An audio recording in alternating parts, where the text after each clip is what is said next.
2-3 மாதமா ஒரு மிகப்பெரிய சலசலப்பு. இந்த கூட்டணி என்ன ஆக போகுது, இது எந்த திசையில போக போகுது, நிறைய பேர் குளிர்காய நினைச்சாங்க. நாங்க ஏன் எஸ்ஐஆர் வேண்டாம்னு சொல்றோம், இந்த எஸ்ஐஆர் அந்த உலகத்துக்கு சொல்லி கொடுத்ததே தமிழர்கள் தான். உத்தரம்பேரூர் கல்வெட்டுல இன்னும் தெளிவா சொல்லு, குடவோலை முறை என்றால் என்ன, இந்த வாக்கு என்பது எங்கிருந்து ஆரம்பிச்சது, வாக்குச்சீட்டு என்பதை இந்த உலகத்திற்கு சொல்லி கொடுத்தது யார், மக்கள் பிரதிநிதிகளை தேர்ந்தெடுப்பதற்கு இந்த உலகத்திற்கு சொல்லி கொடுத்தது யார். அந்த காலத்தில் குடவோலை முறை ஆகட்டும், உத்தரமேரூர் கல்வெட்டு ஆகட்டும், உலகத்திற்கு இன்றும் தலை நிமிர்ந்து ஜனநாயகம் என்றால் என்ன என்று தமிழர்களுடைய நாகரிகம், பாரம்பரியம், இலக்கியம், இலக்கணம், கலாச்சாரம், பண்பாடு இதையெல்லாம் மேலோங்கி சொல்லும் தமிழர்கள். இந்த தமிழர்களை யாராவது அசைத்து பார்க்க வேண்டும் என்ற வடநாட்டில் வருந்தால் தமிழர்கள் விட்டு விடுவார்களா?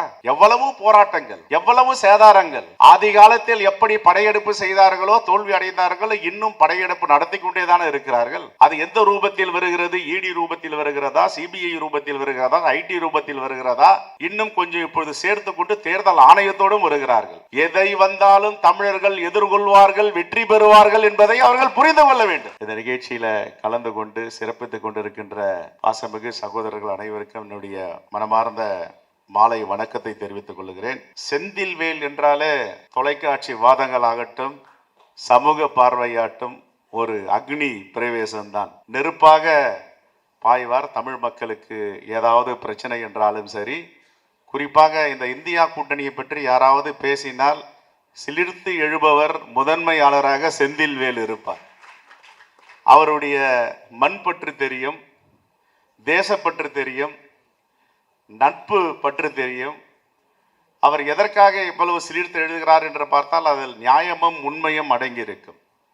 எல்லோரும் இன்று இந்த தேசத்தை வேறு வழியில் நடத்த விரும்புகிறார்கள், அழைத்து செல்கிறார்கள். அதையெல்லாம் யாராவது தட்டி கேட்பார்கள் என்றால் சில ஊடகங்கள் பயந்து அடங்கி இருக்கிறது.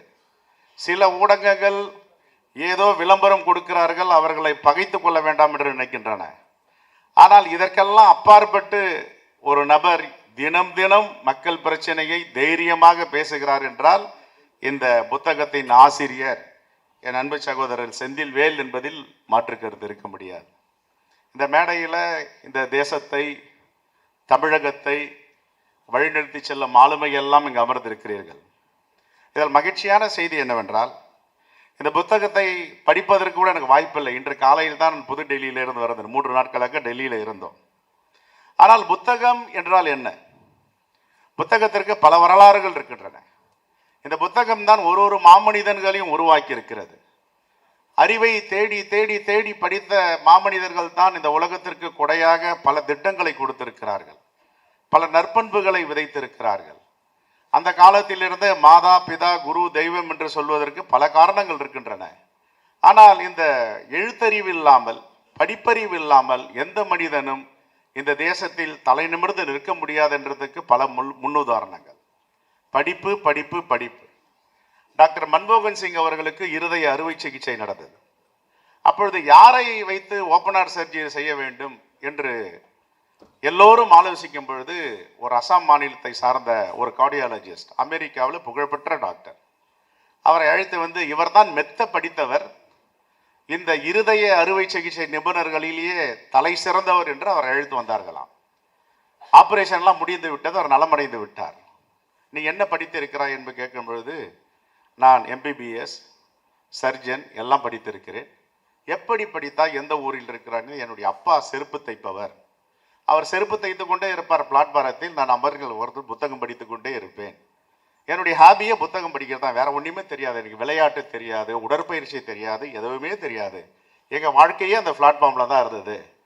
கடைசியில் நான் படிப்பை வச்சு ஒரு நண்பர் ஒருத்தர் அம்பேத்கர் எப்படி படிக்க வச்சாரோ, மகாராஜா என்ன அது மாதிரி ஒரு மகாராஜா படிக்க வச்சு என்னை மருத்துவர் ஆக்கினார். அப்படின்னா அந்த கல்வியும் படிப்பறிவும் தான் ஒரு மனிதனை எந்த நிலைக்கு சென்று வைத்திருக்கிறது என்பதற்கு இந்த புத்தகங்கள் தான் ஒரு மிகப்பெரிய அடையாளம். இப்போ தமிழ்நாட்டில் பார்த்தீங்கன்னா குடவோலை முறை சொல்கிறோம். இன்னைக்கு எஸ்ஐஆர். நாங்கள் ஏன் எஸ்ஐஆர் வேண்டான்னு சொல்கிறோம்? இந்த எஸ்ஐஆர் அந்த உலகத்துக்கு சொல்லி கொடுத்ததே தமிழர்கள் தான். உத்தரம்பேரூர் கல்வெட்டில் இன்னும் தெளிவாக சொல்லு, குடவோலை முறை என்றால் என்ன, இந்த வாக்கு என்பது எங்கிருந்து ஆரம்பிச்சது, வாக்குச்சீட்டு என்பதை இந்த உலகத்திற்கு சொல்லி கொடுத்தது யார், மக்கள் பிரதிநிதிகளை தேர்ந்தெடுப்பதற்கு இந்த உலகத்திற்கு சொல்லி கொடுத்தது யார். அந்த காலத்தில் குடவோலை முறை ஆகட்டும், உத்திரமேரூர் கல்வெட்டு ஆகட்டும், உலகத்திற்கு இன்றும் தலை நிமிர்ந்து ஜனநாயகம் என்றால் என்ன என்று தமிழர்களுடைய நாகரிகம், பாரம்பரியம், இலக்கியம், இலக்கணம், கலாச்சாரம், பண்பாடு இதையெல்லாம் மேலோங்கி சொல்லும் தமிழர்கள். இந்த தமிழர்களை யாராவது அசைத்து பார்க்க வேண்டும் என்ற வடநாட்டில் வருந்தால் தமிழர்கள் விட்டு விடுவார்களா? எவ்வளவு போராட்டங்கள், எவ்வளவு சேதாரங்கள். ஆதி காலத்தில் எப்படி படையெடுப்பு செய்தார்களோ, தோல்வி அடைந்தார்களோ, இன்னும் படையெடுப்பு நடத்தி கொண்டேதானே இருக்கிறார்கள். அது எந்த ரூபத்தில் வருகிறது? இடி ரூபத்தில் வருகிறதா, சிபிஐ ரூபத்தில் வருகிறதா, ஐடி ரூபத்தில் வருகிறதா? இன்னும் கொஞ்சம் இப்பொழுது சேர்த்து கொண்டு தேர்தல் ஆணையத்தோடும் வருகிறார்கள். எதை வந்தாலும் தமிழர்கள் எதிர்கொள்வார்கள், வெற்றி பெறுவார்கள் என்பதை அவர்கள் புரிந்து கொள்ள வேண்டும். அது மட்டுமல்ல, ஒரு காலத்திற்கும் ஒரு பரிணாம வளர்ச்சி தலைவர்கள் வளர்ந்து கொண்டே இருக்கிறார்கள். நம்முடைய தமிழ் நாகரிகம் கரிகால சோழனாகட்டும், பெருஞ்சோழனாகட்டும், ராஜராஜ சோழனாகட்டும், ஒரு காலகட்டத்தில் வரலாற்றில் இடம்பெற்ற தலைவர்கள் உண்டு, அரசர்கள் உண்டு, மாமன்னர்கள் உண்டு. ஆனால் இந்த ஜனநாயக நாட்டில் ஒரு தலைவரும் ஒரு 25 ஆண்டுகளுக்கு ஒரு முறை, 50 ஆண்டுகளுக்கு ஒரு முறை, 100 ஆண்டுகளுக்கு ஒரு முறை ஒரு மிகப்பெரிய பரிணாம வளர்ச்சி அடைகிறார். ஜவஹர்லால் நேருவா, அடுத்தது இந்திரா காந்தி, இந்திரா காந்தியா ராஜீவ் காந்தி, ராஜீவ் காந்தியா அன்னை சோனியா காந்தி, அதற்கப்புறம் அதை விட 4 கால் பாய்ச்சலில் ராகுல் காந்தி அவர்கள். தமிழ்நாட்டை எடுத்துக்கொண்டால் பேரறிஞர் அண்ணாவா, பெருந்தலைவர் காமராஜரா, முத்தமிழறிஞர் கலைஞரா, நம்முடைய தலைவர் அண்ணன் முதலமைச்சர் ஸ்டாலின் அவர்களா, இப்பொழுது துணை முதலமைச்சர் அவர்களா, பார்த்தீங்கன்னா எல்லோருமே ஒரு பரிணாம வளர்ச்சியில் வளர்ந்து கொண்டிருக்கிறார்கள். அது என்ன காட்டுகிறது என்றால், நம்முடைய ஜீன், நம்முடைய மரபு, எவன் வந்தாலும் தமிழ்நாட்டு மக்களை நாங்கள் ஒருபோதும் விட்டு கொடுக்க மாட்டோம், அவர்களுக்காக போராடுவோம் என்று தான் அந்த தலைமையில நிரூபித்து வருது. அப்படிப்பட்ட இந்த தலைமையை வெளியிட, அதை பெற்றுக்கொள்வதில் நாங்கள் பெருமகிழ்ச்சி அடைகிறோம். எல்லோருக்கும் தெரியும், ஒரு 2-3 மாதமா ஒரு மிகப்பெரிய சலசலப்பு. இந்த கூட்டணி என்ன ஆக போகுது, இது எந்த திசையில போக போகுது, நிறைய பேர் குளிர்காய நினைச்சாங்க. அதற்கெல்லாம் முற்றுப்புள்ளி வைப்பது போல் இன்னும் ஒரு மணித்துளிகள் ஒரு அறிவிப்பு வரும். எந்த காலத்திலும் இந்தியா கூட்டணியை யாரும் பிரிக்க முடியாது. இது வலிமையாக இருக்கிறது, வலிமையாக இருக்கிறது, வலிமையாக இருக்குன்னு சொல்லி இந்த வாய்ப்பை ஏற்படுத்தி கொடுத்த நம்முடைய அருமை சகோதரர் செந்தில்வேல் அவர்களுக்கும், மாண்புமிகு முதலமைச்சர், பள்ளி கல்வித்துறை அமைச்சர் அனைவருக்கும் என்னுடைய மனமார்ந்த நன்றியும் வாழ்த்துக்களையும் தெரிவித்து விடைபெறுகிறேன். நன்றி, வணக்கம், ஜெய் ஹிந்த்.